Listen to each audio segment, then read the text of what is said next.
first new wine we've introduced in 17 years. So it's just 16 gram per litre sweetness, 9 gram acidity, very low pH. So it gives the impression to most people of being pretty much dry. We had to change the viticulture a lot to get that right. So that's the end of that story. We think it works really well. In terms of, I think, should we touch on the sec as well? Great. Yeah, let's do it. In terms of the sec, I can only tell you, I'm not sure who else is going to speak on this. I can only tell you that I think the important, what I'll do is I'll try and mention a few obvious things. So for those of you who are really, right into Riesling and wines generally, just forgive me, but I just realise that often I forget the basics. This wine, the sec is from the Mosel, and if you want to just put it really basic, in a basic fashion, of the great regions in the world, the Mosel will probably be at one end being the coolest. Everyone knows where it is, up the Rhine, bloody cold. And that's why the slopes are so significant, facing, trying to track the sun. If you went to the warmer end, you'd probably get to the Clare Valley, or even maybe the Wachau, but certainly probably the Clare Valley is at the warmer end. So you would expect the Mosel to be making lower alcohol, maybe a little bit of sweetness, or quite a lot of sweetness to balance the naturally high acidity.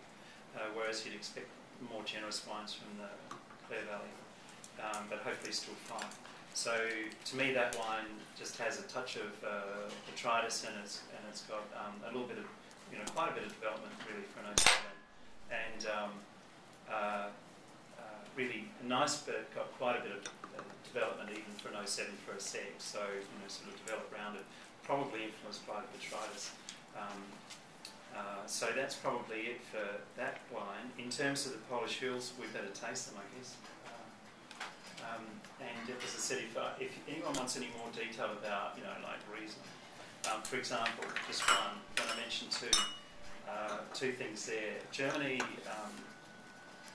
is known as the home of Riesling. It actually produces the most Riesling in the world, but a lot of people don't realise that the next largest producer in the world is Australia.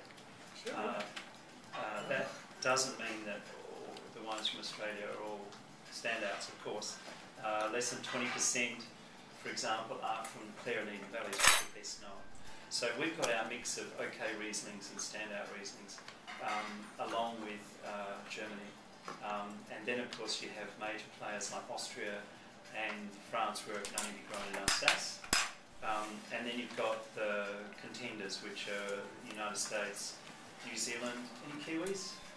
No, so it's not that serious in New Zealand, but you have to put them in as a contender to be nice as well. And then some others, and of course there's some oddments too, like the Italians growing Riesling. So that's probably enough for that. So just a bit of history. So we'll just taste these and see what you think.